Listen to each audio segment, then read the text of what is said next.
Shalom bien-aimés, je vous bénis tous dans le nom merveilleux de notre Seigneur Jésus-Christ. Ce soir, je viens encore avec une préoccupation vraiment majeure qui concerne la mort, l'ensevelissement et la résurrection de Christ. Donc la question qui m'a été posée était de savoir pourquoi Jésus devrait-il descendre dans les enfers, c'est-à-dire dans les régions inférieures de la terre. C'était pour faire quoi? Alors, sans plus tarder, pour répondre à la question, je tiens d'abord à nous rappeler une chose. D'après 1 Thessaloniciens chapitre 5, le verset 23, l'apôtre Paul nous définit l'homme. Il dit que le Dieu de paix vous sanctifie tout votre être. Il a commencé d'abord par l'esprit, ensuite l'âme et le corps, pour que les trois composantes de l'homme soient conservées irréprochables lors de l'avènement du Seigneur. Donc, par définition, l'homme est un esprit possédant une âme, mais vivant dans un corps, parce que le corps, c'est comme une enveloppe, c'est comme une tente dans laquelle le vrai homme vit. Alors, quand nous prenons le Seigneur Jésus-Christ, au jour de sa chair, le jour de sa mort à Golgotha, à la croix, dans Luc 23, le verset 46, avant de mourir, il a dit « Père, j'ai remis mon esprit entre tes mains. »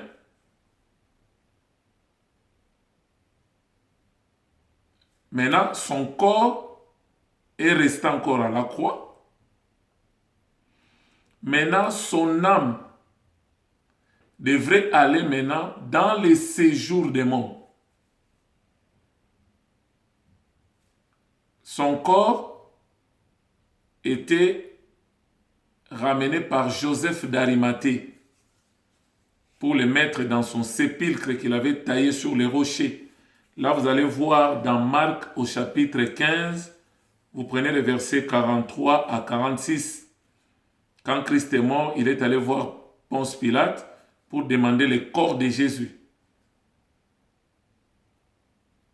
Donc, c'est comme pour nous dire, l'esprit est allé vers le Père, son corps est allé dans le tombeau, dans le sépulcre de Joseph d'Arimathée.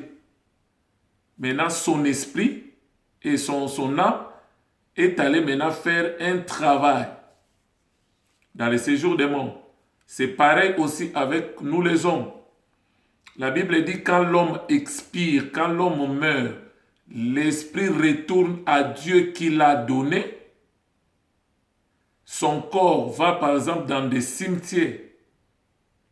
Or, les cimetières, communément, nous les appelons les séjours des morts. Ce n'est pas séjour des morts au vrai sens du terme. C'est comme pour dire, c'est là où on enterre des morts. Mais les séjours des morts, c'est un lieu spirituel. Là où vont nos âmes. Maintenant, la personne qui peut bien nous expliquer les réalités spirituelles, c'est le Seigneur Jésus-Christ. Là, ça nous ramène dans la parabole qu'il nous a donnée dans Luc au chapitre 16, à partir du verset 19 jusqu'au verset 31. Il nous parlait de l'homme riche et du pauvre Lazare. L'homme riche qui avait bien gagné sa vie, qui vivait paisiblement dans la luxure, il était vêtu de pourpre parce que le pourpre représentait les vêtements des hommes riches. Et la Bible dit, de l'autre côté, il y avait un pauvre Lazare. Mais lui, il croyait en Dieu. Un jour, les deux sont morts. Maintenant, Lazare, pris par les anges et amené dans le sein d'Abraham. Et l'homme riche aussi est mort. Il est allé dans le séjour des morts. Mais maintenant, Christ nous révèle un mystère qui se passe dans le séjour des morts. Maintenant, le mystère, c'était quoi? Le séjour des morts avait deux compartiments, séparés par une grande abîme. Ceux qui n'ont pas marché avec le Seigneur, qui n'ont pas connu le Seigneur, qui ne l'ont pas accepté, ils sont morts et ils sont dans les compartiments du tourment. Maintenant, ceux qui ont connu Dieu, ils sont dans les lieux du repos qu'on a appelé communément les saints d'Abraham. Pourquoi ils ont utilisé le nom d'Abraham? C'est tout simplement parce que Abraham représente le père de tous les croyants. Et le pauvre Lazare, il était dans le sein d'Abraham, il dormait.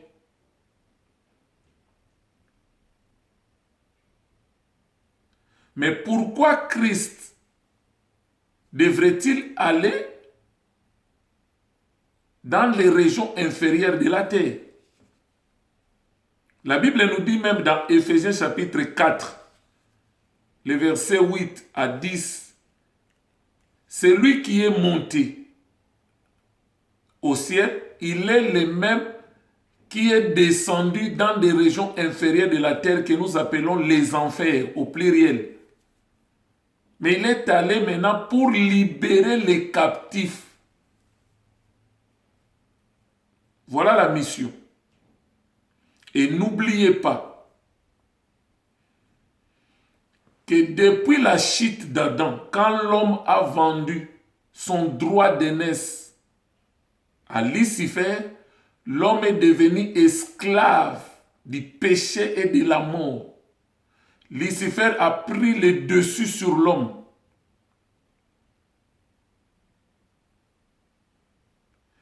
Maintenant, quand l'homme mourait, quand il mourait, même s'il était serviteur de Dieu, comme dans l'Ancienne Alliance, dans l'Ancien Testament, les Abraham et tous les autres, quand on mourait, on allait dans les séjours des morts, mais dans les compartiments qu'on peut appeler les lieux du repos.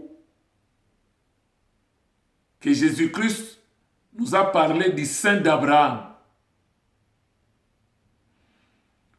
Maintenant, ceux qui n'avaient pas le Seigneur, il allait dans le compartiment de tourment.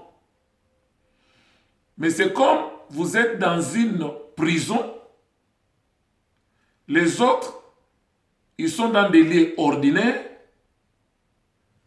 mais les uns, ils sont dans les lieux, on peut appeler ça comme VIP.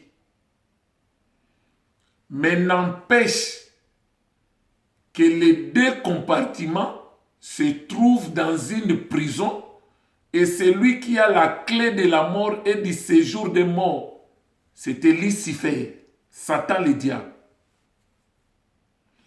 Et vous allez voir dans l'épître de Jude, au chapitre 1er, le verset 9, la Bible dit les anges de Satan contestaient contre les anges de Dieu parce qu'ils voyaient les anges de Dieu escorter le corps de Moïse pour que Dieu puisse garder Moïse quelque part.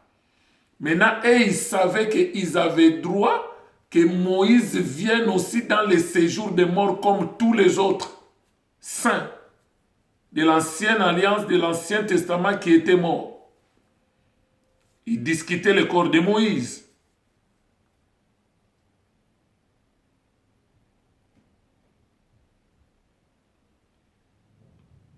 Maintenant, il y a un verset dans l'évangile de Jean, au chapitre 56, vous prenez jusqu'au verset 59. Jésus avait une discussion avec des pharisiens des scribes, des sadducéens. Il dit aux pharisiens, Abraham, votre père, attendait mon jour. Il l'a vu et il s'est réjoui de ce qu'il verrait mon jour. Les pharisiens n'ont pas compris. Abraham a vécu il y a 2000 ans. Mais toi, tu es jeune, tu n'as même pas 50 ans. Tu prétends dire que tu as vu Abraham. Jésus a dit, avant que Abraham soit, moi j'ai fui.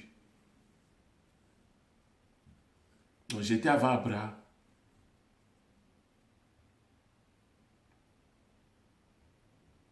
Avant qu'Abraham soit, moi je suis. Or, quand nous prenons cette révélation de je suis, nous le voyons aussi dans Buisson Ardent, dans Exode 3, quand Dieu s'est révélé à Moïse. Moïse a dit, j'irai vers ton peuple. S'il me pose la question, quel est le nom de ton Dieu qui t'a envoyé pour venir nous libérer? Que répondrai-je?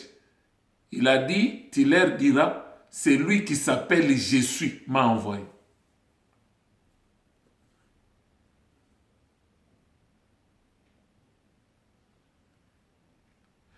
Maintenant, une prophétie biblique peut avoir 2, 3 ou plusieurs applications. Je donne un exemple. Lorsque la Bible dit, j'ai appelé mon fils hors d'Égypte. Donc, nous voyons l'application de cette portion de l'Écriture avec Jésus-Christ au moment où Hérode voulait détruire la vie de l'enfant qui était né. Quand les mages ont dit, le roi des Juifs est né, nous avons vu son étoile et nous irons pour l'adorer. Il dit, allez l'adorer, revenez par ici et vous me direz là où il se trouve, j'irai aussi l'adorer. Mais l'ange a compris qu'il va aller pour chercher à tuer l'enfant. Il a dit aux mages, ne retournez pas chez Hérode.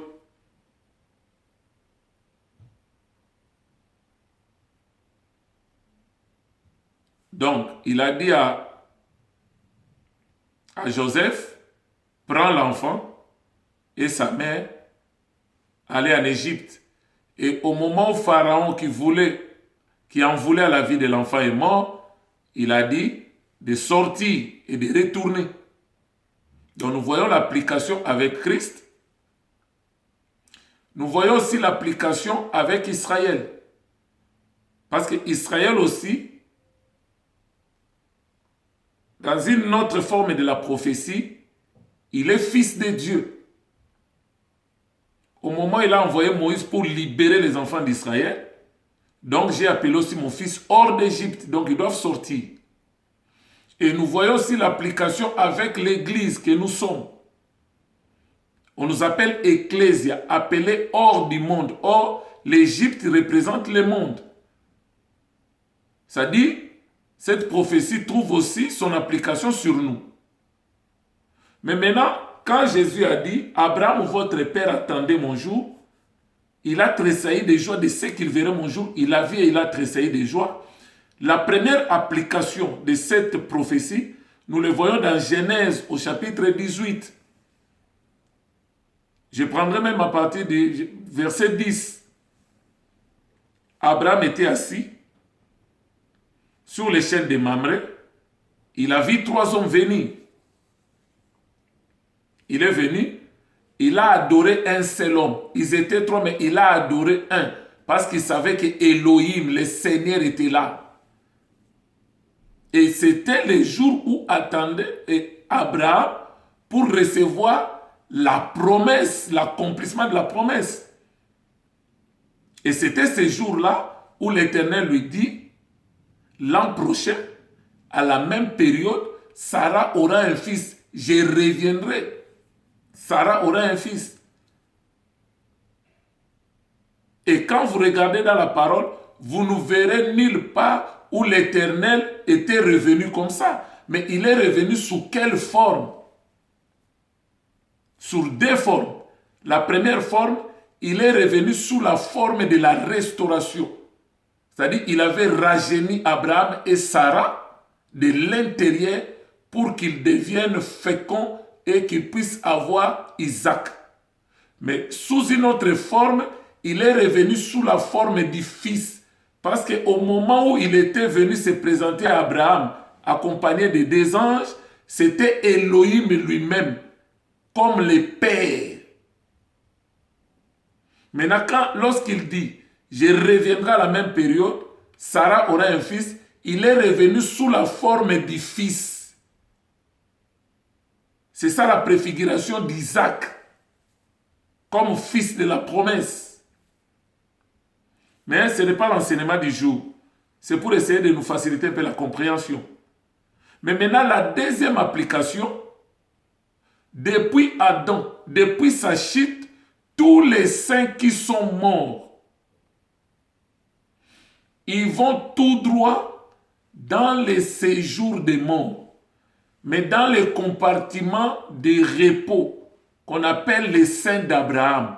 Maintenant, Abraham, en tant que père de tous les croyants, il attendait aussi la visitation du Seigneur Jésus, qu'il vienne les libérer du séjour des morts, là où ils étaient, comme en prison, parce que c'est lui qui avait la clé de la mort et du séjour des morts, c'était Lucifer.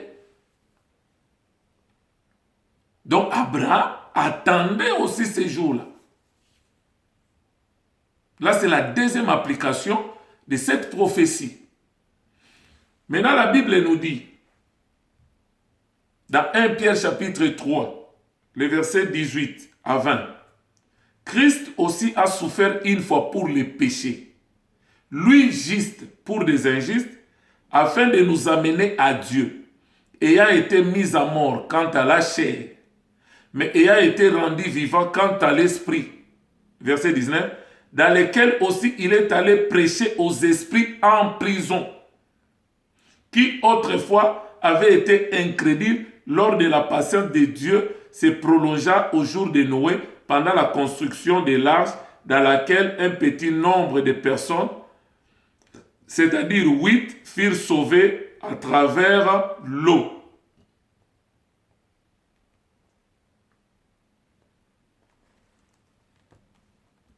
Quand vous retournez dans Genèse au chapitre 5, au chapitre 6, à partir du verset 5 à 8, vous allez voir, il y avait une corruption de la race humaine. La Bible dit les fils de Dieu, ils ont vu que les filles des hommes qui s'est multiplié sur la face de la terre, ils ont pris pour femmes tout ça. Maintenant, cette union qui ne devrait pas y avoir lieu a donné naissance à des géants qui furent famés dans l'Antiquité, et ce sont ces géants-là qui ont amené la criminalité. C'est là où l'Éternel a dit, la méchanceté était grande et la pensée du cœur de l'homme s'est tournée uniquement chaque jour vers le mal. Et l'Éternel a regretté d'avoir créé l'homme sur la terre. Il a dit, le jour de l'homme sera de 120 ans, j'exterminerai l'homme que j'ai créé, même jusqu'au bétail. Et au verset 8, la Bible dit, Noé a trouvé grâce aux yeux de l'Éternel. Ça veut dire, même Noé n'avait pas mérité d'échapper au jugement de Dieu. Mais il a tout simplement trouvé grâce. C'est là où Dieu lui dit, construis l'arche. Il a construit l'arche et il a prêché ses contemporains. Pendant tout un siècle, 100 ans de prédication. Mais il n'y a que 8. Noé, les membres de sa famille, et les gendres, et ses gendres, qui ont accepté la parole, qui ont accepté le message de Noé. Les autres se moquaient de lui. C'est là la Bible dit, il y a 8 qui sont sauvés, ils sont entrés dans l'arche, et ils ont échappé au jugement de Dieu. Et nous comprenons déjà que l'arche que Noé a construit, en réalité, c'est Christ. Donc, c'est lui qui croit en Christ, qui accepte Christ, il est entré dans Christ, il est caché en Christ, et les jugements de déluge, il va échapper au jugement de Dieu. C'est ça l'image. Maintenant,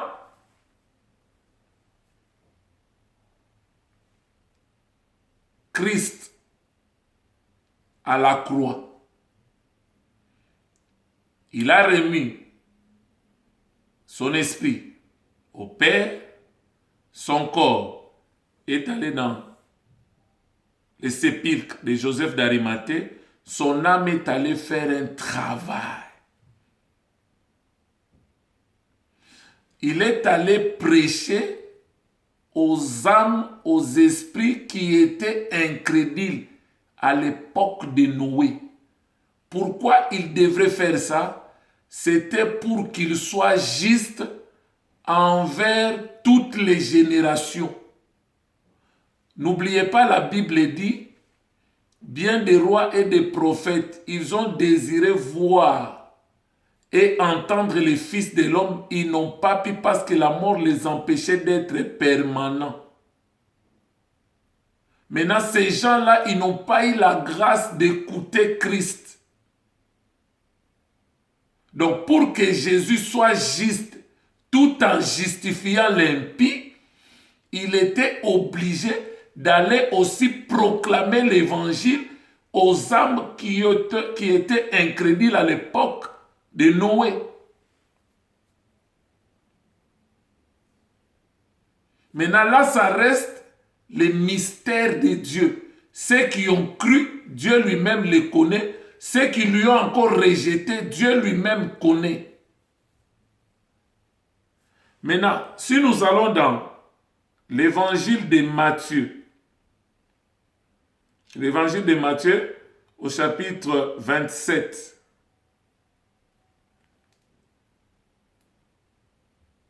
chapitre 27, je commence au verset 50.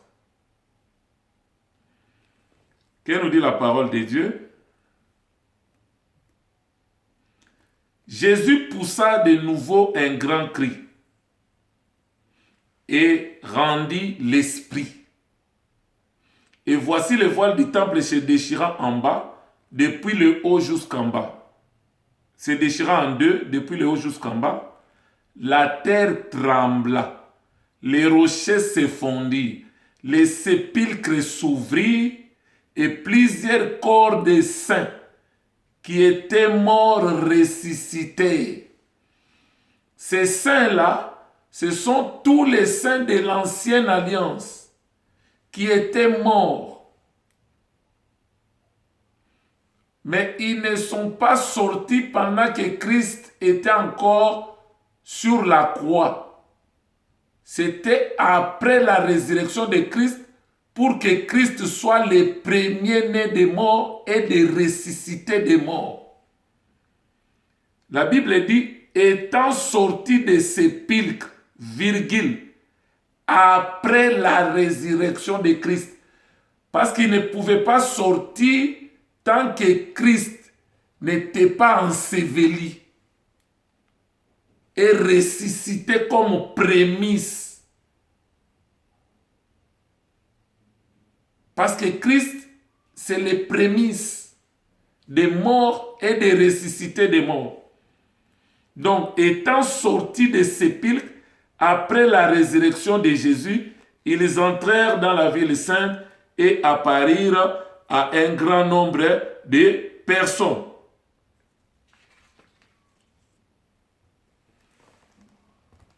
Si Jésus n'était pas parti dans les séjours des morts pour aller libérer les captifs,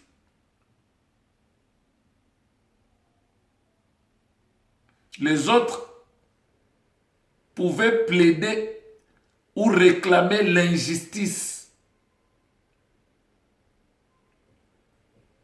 Quand Christ est ressuscité d'entre les morts, dans l'évangile de Matthieu au chapitre 28, au moment où il a vaincu la mort, il est sorti du tombeau.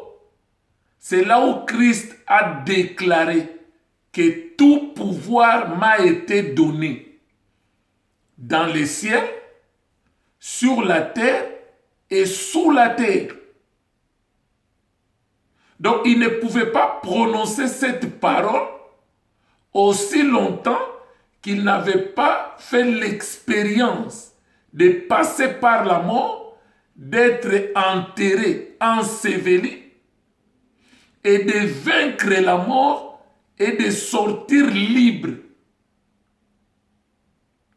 Parce que l'homme a péché, il était privé de la gloire du Seigneur, l'homme est devenu mortel. Mais comment Dieu peut nous rassurer que un jour nous ressusciterons si lui-même n'a pas fait d'abord, ne nous a pas montré l'exemple de mourir, d'être enseveli et de ressusciter. C'est là où l'apôtre Paul dans 1 Corinthiens 15 nous dit: pourquoi il y a des uns qui ne croient pas à la résurrection des morts? Si maintenant les gens ne croient pas à la résurrection des morts, c'est que Christ aussi n'est pas ressuscité. Or, si Christ n'était pas ressuscité, notre foi est vaine, notre espérance est vaine et nous mourrons dans le péché. Et si c'est dans cette vie que nous espérons en Dieu, nous sommes les plus malheureux de tous les hommes. Mais gloire soit rendue à Dieu parce qu'il l'a ressuscité d'entre les morts.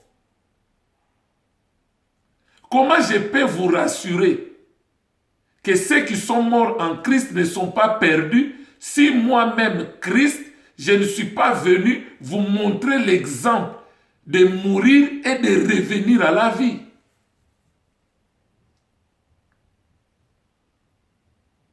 C'est pourquoi il devrait mourir, être enseveli et ressusciter. Comme ça, il nous rassure que j'ai vaincu le monde. Et au moment où Christ est ressuscité, il est sorti avec tous les saints de l'ancienne alliance.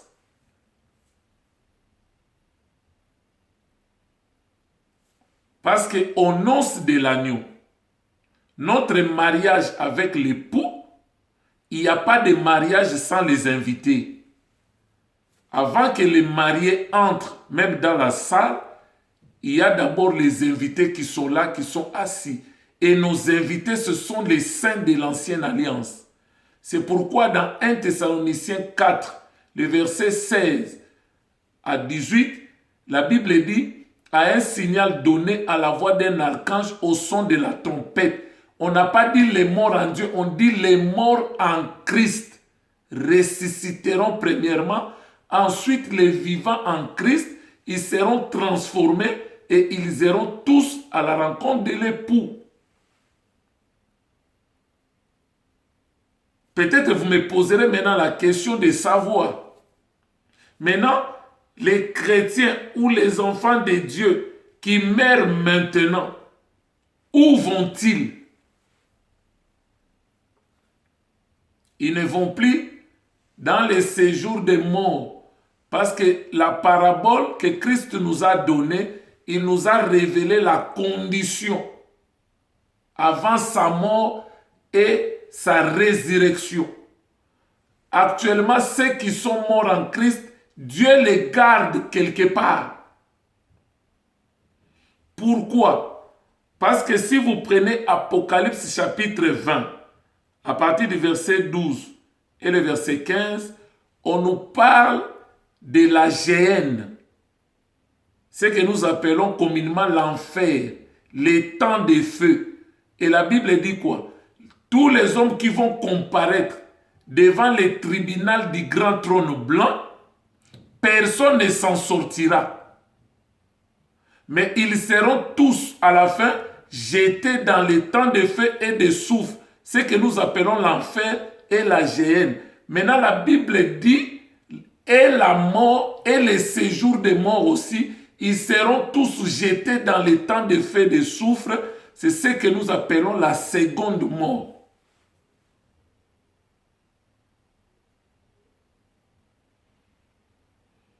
Donc, quand Christ était sur la terre, il a accompli son ministère.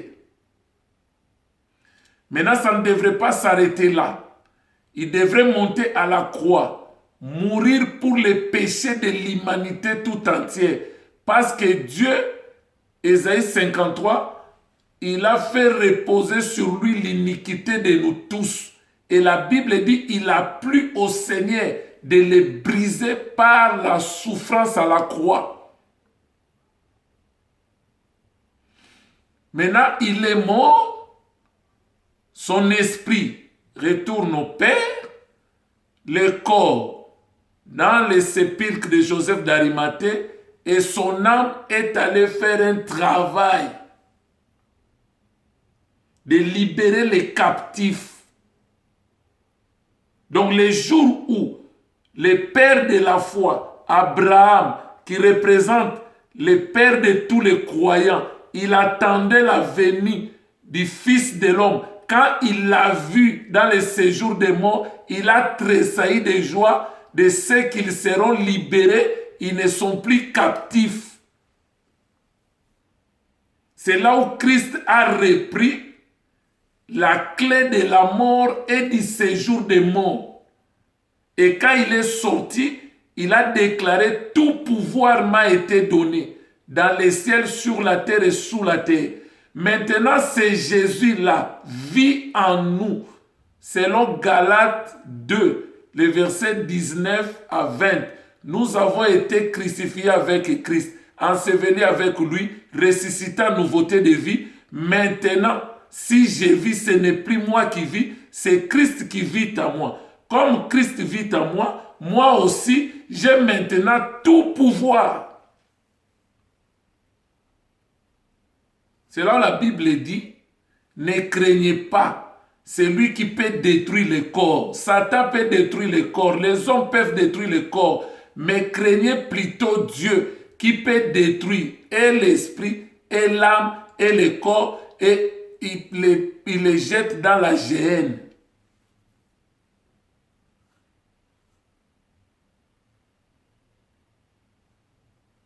La Bible nous dit, dans 2 Corinthiens 5, vous allez prendre le verset 1er jusqu'au verset 10. Si cette tente dans laquelle nous vivons sur la terre est détruite, la tente dont il est question, c'est le corps. Qui vit dans ce corps, c'est le vrai homme, esprit. Il dit, si cette tente est détruite, nous avons un édifice au ciel, l'ouvrage de Dieu, l'œuvre des mains de Christ. Donc, lorsque nous mourrons, nous irons dans les lieux du repos et nous attendons le son de la trompette. Quand la trompette sonnera, nous irons à